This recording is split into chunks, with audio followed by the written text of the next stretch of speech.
அனைவருக்கும் வணக்கம். நாங்கள் சிஎஸ்ஐ தூய இம்மானுவேல் ஆலயம் தாளமுத்தினார் சேகரத்திலிருந்து பேசுகிறோம். எங்கள் சர்ச்சில் கடந்த ஒரு 1 மந்த்தாக கொஞ்சம் குழப்பங்கள் நீடிச்சிட்டு இருக்கு. ஐயர்வாள் குறிச்சி வேற யாரும் பிரச்சனைலாம் கிடையாது.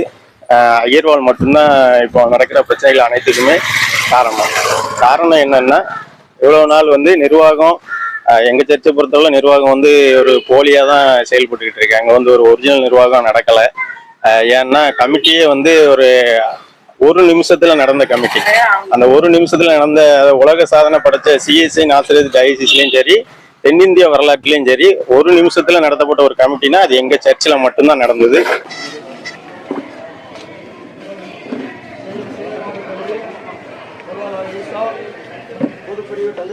ஜோசப் ஆரிமுத்து, ஜெயஸ்ராஜ், ஆபிரகாம் பால், 35 வயது மரிய செல்வம் ஏகமனதாக தேர்ந்தெடுக்கப்பட்டார்கள். ஜெபம்.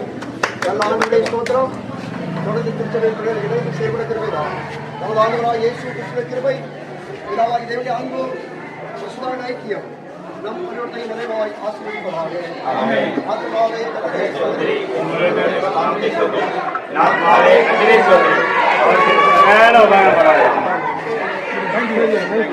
அந்த கமிட்டி மெம்பர்கள் நாங்க கமிட்டிங்காங்க. நாங்களும் அதை ஒன்றும் சொல்லலை. ஏன்னா நிர்வாகம் அதை ஏற்றுக்கிட்டு நாங்கள் ஒன்றுமே சொல்லலை. நாங்கள் ஒதுங்கி தான் போய்கிட்டு இருக்கோம்.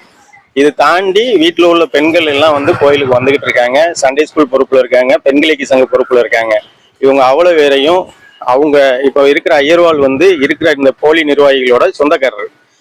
அங்கே நான் வரணும்னு கேட்டு தான் இங்கே வாங்கி வந்திருக்காரு. வந்த இடத்துல அவங்களுக்கு முழு சப்போர்ட் பண்ணி அவங்கள அனைவரையும் அந்த நிர்வாகத்தில் அமைக்கணும், உட்கார வைக்கணுங்கிறக்காண்டி மற்ற குடும்பங்கள்ல இருந்து வர்ற பெண்களை தகாத வார்த்தையால இந்த குருவானவர் பேசுறாரு.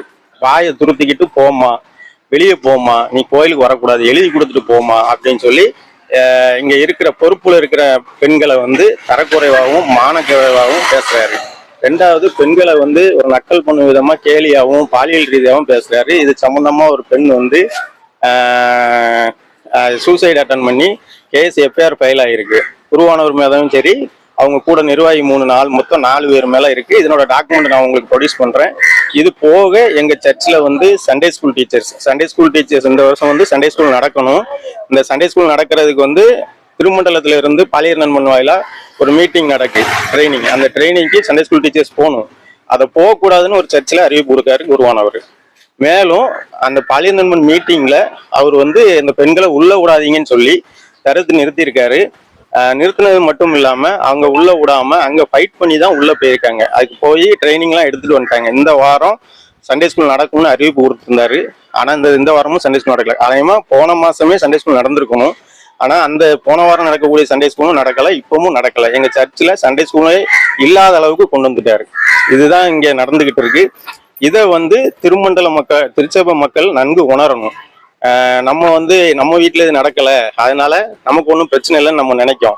இதே உங்க வீட்டுல கோயிலை விட்டு வெளியே போங்கன்னு சொல்லும் போது அந்த வழி ஒவ்வொரு திருச்சபையாருக்கும் தெரியும். இதுக்கான டாக்குமெண்ட்ஸ், அதாவது இவர் ஐயர்வாள் செஞ்ச தவறுக்கான டாக்குமெண்ட்ஸ் எல்லாம் ஒரிஜினல் எஃப்ஐஆர் காப்பி, அவர் செஞ்ச ஒவ்வொரு காரியத்துக்கான ஆதாரங்களும் எங்கிட்ட இருக்கு. நான் உங்களுக்கு மீடியாவுக்கு தாரோம். நீங்க அதையும் மக்களுக்கு காமிக்கணும். நீங்க காமிச்சீங்கன்னா தான் இந்த குருவானவர் என்னெல்லாம் செஞ்சுக்கிட்டு இருக்காரு ஒருதலை பட்சமா அப்படிங்கிறது திருச்சபை மக்களுக்கும் தெரியும், திருமண்டல மக்களுக்கும் தெரியும்.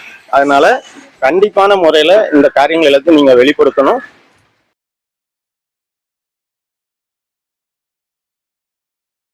என்னோட பேர் அருள் ஜெகன். நான் இதே சர்ச்சில் தான் கமிட்டி உறுப்பினராக இருக்கேன். இப்போ இருக்கிற நிர்வாகம் 2016 வருஷம் சர்ச்சுக்குன்னு ஒரு பத்திரம் ரெடி பண்ணுது. இது போலியா ரெடி பண்ணி பத்திரப்பதிவு எல்லாமே போலியா தயார் பண்ணிட்டாங்க. இதை நாங்கள் 2021 வருஷத்துல தான் இதை கண்டுபிடிச்சு அப்போ இருந்து இதுக்கு முயற்சி எடுத்துக்கிட்டு இருக்கோம் சரி பண்ணணும்னு.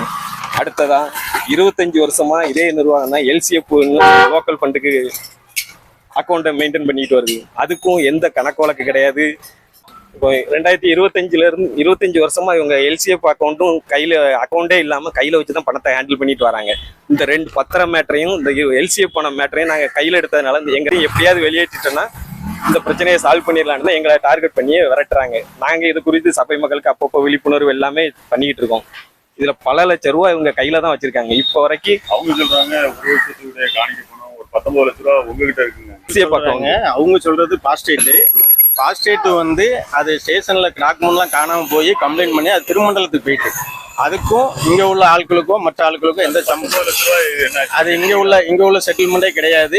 அதுக்கு கம்ப்ளைண்ட் பண்ணி திருமண்டல அலுவலகத்துல அதுக்கு வந்து அந்த குருவானவருக்கு இன்னும் சேலரி document அவங்க வச்சிருக்காங்களே, காட்டுறாங்க. யாரு அந்த 19 லட்ச காணாம போனது அவங்க கையில வந்ததுன்னா அது அவங்க கிட்ட தான் கேட்கணும். டாக்குமெண்டே காணொன்னு கானூன் தான் கம்ப்ளைண்ட். அப்போ இப்போ அவங்க கையில வச்சிருக்காங்கன்னு சொன்னா அதை கண்டிப்பான முறையில காவல்துறையும் விசாரிக்கணும், திருமண்டல பேராயிரும் அதுக்கு மேல கமிஷன் போட்டு விசாரிச்சு இந்த டாக்குமெண்ட்லாம் எப்படி வந்ததுன்னு சொல்லி கேட்கணும். ஏன்னா காணுங்கிற பொருள் அவங்க கையில இருக்குன்னா அது கண்டிப்பா வந்து அந்த கையில இருக்கிறவங்க பதில் சொல்லி ஆகணும். அப்ப அந்த 19 லட்சம் இவங்ககிட்ட கணக்கு இருக்குல்ல, அப்ப அந்த 19 லட்சத்துல கணக்கு கொடுக்க சொல்லுங்க. உங்க பேர்ல உள்ள கணக்கு எங்க பீரியட்ல அந்த 19 கட்டலங்க. இப்ப எங்க பீரியட்ல அப்படி ஒரு சம்பவமே கிடையாது. 19 லட்சங்கிற சம்பவமே போன பீரியட் எல்லாரும் சேர்ந்து இருந்த பீரியட் தான். உங்க பீரியட் எங்க பீரியட்ல அதுக்கு அங்க அவங்களும் கம்ப்ளைண்ட் கொடுத்துருக்காங்க. இங்க டாக்குமெண்ட் எல்லாத்தையும் காணாம போயிருக்கு. நாங்க அதான் தேடிக்கிட்டு இருக்கோம். அது கம்ப்ளைண்ட் மெயின் மேட்ரு வந்து குருவானவருக்கு வந்து இந்த நிர்வாகத்தில் உள்ள 4-5 பேருக்கு நெருங்கிய ரத்த சொந்தம்.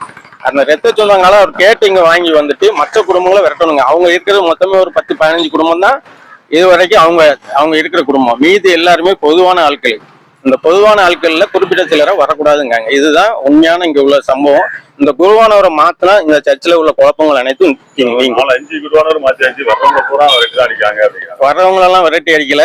ஒரு குருவானவர் மாத்துறதுக்குன்னு ஒரு ப்ரொசீஜர் திருமண்டலத்துல இருக்கு. குருவானவர் வந்து டிரான்ஸ்ஃபர் ஆர்டரோட வருவாரு. சம்பந்தப்பட்ட குருவானவர்கிட்ட அந்த லெட்டர் கொடுப்பாரு, எனக்கு டிரான்ஸ்ஃபர், நீங்க வேற இடத்துக்கு டிரான்ஸ்ஃபர் வாங்க, முறையா அவங்களுக்குள்ளே மாத்திக்கிடுவாங்க. ஆனா ஒரு குருவானவர் வந்து போலி லெட்டர் ரெடி பண்ணி ஆராதனை நடக்கும்போது உள்ள வந்து நான் தான் குருவானவர்னு ஒரு குருவானவர் இருக்கும்போது வர மாட்டார். இது சிஐசியில நடக்கிற ரெகுலர் சட்டம்.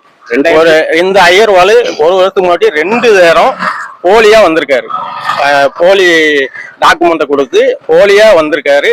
அதை கேட்கறது தான் இப்ப குற்றம். 2021-25 நவம்பர்ல செல்வின்துறை ஐயர்வாள் வராரு ஆர்டர் கொண்டுட்டு. டிசம்பர்ல காளைப்பையர்வாள் வராரு. திரும்ப மார்ச்லயும் காளைப்பையர். ஒரே ஐயர்வாள் எத்தனை ஆர்டர் கொடுப்பாங்க? நான் இது அவ்வளோத்தையும் செல்லையா பிஷப்ட கேட்டோம்னா நான் கொடுக்கல அப்படிங்கப்பல. இப்போ அதுக்கு தகுந்த மாதிரி இப்போ ஆடிட் ரிப்போர்ட்டும் வந்திருக்கு. வந்ததுல பார்த்தா காளைப்பையர்வாள் பேரே அதுல இல்ல 2 டைம் போலியா வந்திருக்காரு. திருமண்டல ஆடிட்ல இருந்து வந்திருக்கு. மற்ற ஐயர்வாள் பேர் ஃபுல்லா வந்திருக்கு. அப்ப எங்க பேர் வரல. அப்ப அவர் ஆர்டரோட வந்திருந்தா எதுக்கு விரட்ட போறோம்?